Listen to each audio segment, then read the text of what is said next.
Now this is what you call a koi pond. Up my koi dealers. I'm just water for a big blue. Be looking for in a perfect fish. Could it be pattern? Could it be colour? Could it be the type of koi? I mean, my hand's not exactly small. That's a massive Yamabuki.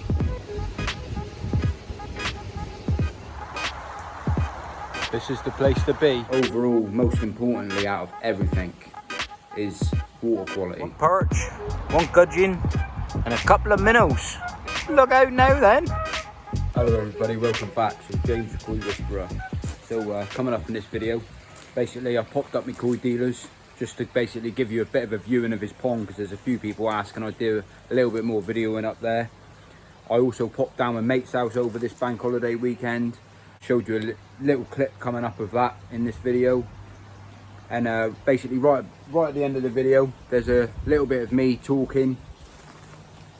I also took the kids fishing as well down the local river. We've done a bit of river fishing, so that's in here as well. And also at the end of this video there's me babbling on about a load of bunkum, really, about some of the things that you need for the koi hobby, some of the things that I look out for and I pick when I'm buying a koi, what I'm looking for, and just my views on things. So stick around for the video, hope you enjoy it. And on that note, let's just crack on with the video. And remember to subscribe, like, smash that notification bell so you don't miss any of the future uploads. Thank you, mother for the rabbits. Happy days. Now this is what you call a koi pond. Up my koi dealers. I always come in and see his main pond. Absolutely stunning. My favourite koi pond I've ever seen, this one. I spent hours up here just watching them. Pure quality. A few of my koi's come out of this pond that I own. The big biggie that I got come out of this pond. Absolutely stunning.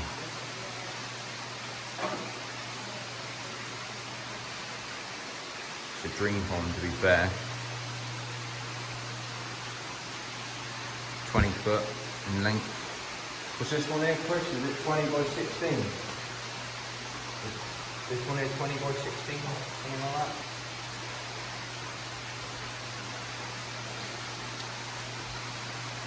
Not sure how many gallon is it. Few thousand gallon? 8,500 gallon. Running off 2 showers, drum filter at the back. Feeding the mate 10 times a day. Some of the fish in here are over 100 cm. Look at the size of this. That is unbelievable. If you're a carp fisherman, that's well over £40.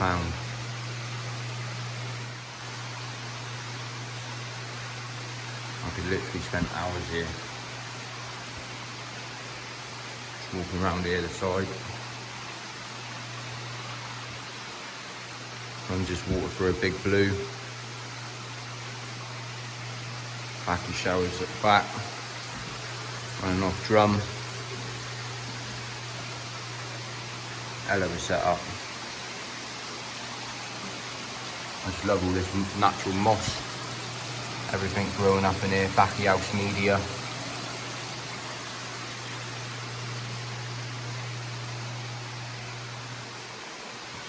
It's the best pond I've ever seen, and the best quality fish I've ever seen. It's my local koi dealer, obviously.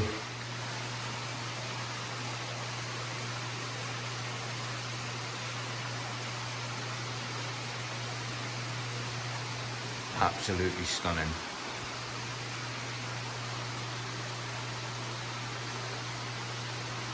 See all the ferns that they got up here. I'm going to get something like that going on in my shower for sure.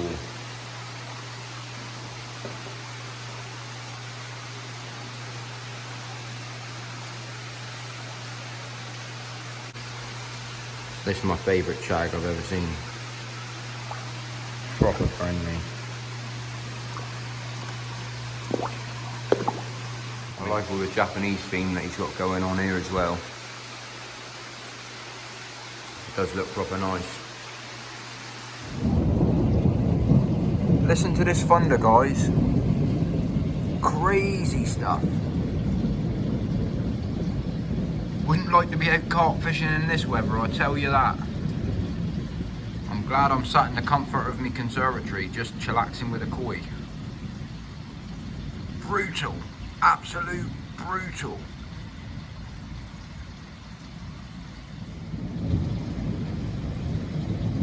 Listen to that thunder again. The weather we're having in the UK is absolutely crazy here at the moment. I've never known anything like it. Thunder and lightning, literally, I was stood here just about to start filming and I just saw 2 lightning strikes come down through, and the thunder has been absolutely unbelievable, man. The koi didn't know what to do. This is the place to be, straight in the actual river itself. I'm just gonna head down there, got me little spinning rod, got me trusty old spinner, and well, I'm just going to try and catch a trout for tea. Got a hell of a spot down here, but I like being in the river itself, walking up through. Hammer. Get on, Tope, get some minnows. What about you, Ram? Get some minnows down here, boy.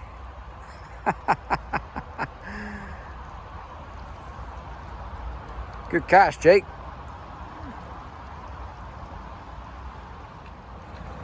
One perch, one gudgeon, and a couple of minnows. Look out now then. That's a massive Yamabuki.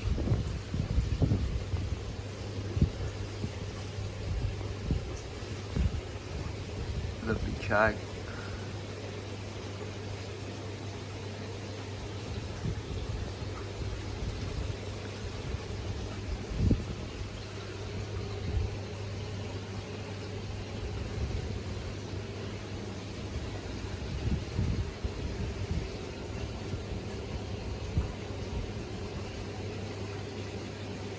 That's the perks of having a glass window.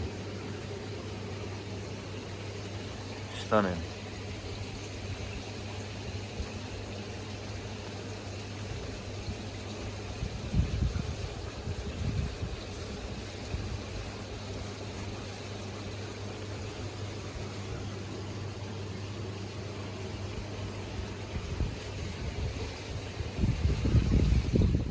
Right then guys, so you join me back here on a lovely, I was going to say Sunday then, but it's not, it's a Monday, bank holiday Monday. Really just going to run through a few things. I've always get asked these questions. Some of them, to be honest, some of them you can see, I mean, I might ask myself some of these questions, but the number one thing is, when I pick a koi, what do I look for in a koi? Well, there's so many things that you can look for in a perfect fish, so many things you can be looking for in a perfect fish. Could it be pattern? Could it be colour? Could it be the type of koi? Well, I don't really look at all of that too much. I do look at it, but I look at the actual fish itself. I look at the backbone of the fish. I look at the size of the fish's head. I look at the size of the fish's pec fins. Also look at the tail. I look at the body shape as it runs from its head all the way down to its tail. There's so many things that you can look into looking at a decent quality fish. And as buying a smaller fish is when it's really essential to look at these things. If you don't look at these things, you're not going to go and buy an average koi from your local pet store and think that you're going to grow that koi to 60, 70, 80 cm, because it ain't going to happen. It all comes down to genetics and where that fish has come from, where it's been bred, what are the parents like on that fish, and even then a fish with a decent breeder, you're talking a fish of 90 to 100 cm. Out of that fish's fry, it will have millions and millions of fry, and out of that fry you're only going to get a selected few that's going to be at the same standard, the same quality as what its parents are. So when you're looking for a fish, you've really got to be fussy if that's what you're going for, if that's what you want. If you want big fish, if you want big koi. There's a lot of other things that come into it about growing fish, about growing koi. Number one is obviously the diet of the fish. But overall, most importantly out of everything, is water quality. If your water quality is not good, you've got traces of ammonia, traces of nitrite, you're never going to grow that fish as well as what you would if you were in a condition or environment where you haven't got that problem. So, all that being said, I just thought I'd answer a few questions of what I look for in a fish. Because, as a lot of you know, you've all seen my koi, seen what I've got there, and there's a selected few that I have that have done a lot better than others. I'm not the type of koi hobbyist that will sell a fish on or move a fish on because it hasn't done what I wanted from it. Sometimes I just take that as a pinch of salt in, and if that fish hasn't developed as well as what I planned when I purchased the koi to start with, then it doesn't bother me. I'm not worried about it. Don't get me wrong, I like looking at a nice koi, but I'm not over fussy on how big I can grow my fish. Don't get me wrong, I like growing my fish big. I like enjoying seeing the change from going small to big. But sometimes, like I said, it just don't bother me. So you just got to weigh up the situation of what you're looking for in the hobby. And what I do nowadays is just look for taking care of my fish to the best that I possibly can in the environment that my koi are living in. Down to filtration, down to water changes, water quality, what food they're eating, what diet they're put on. And overall, just making sure my fish are as healthy as possible.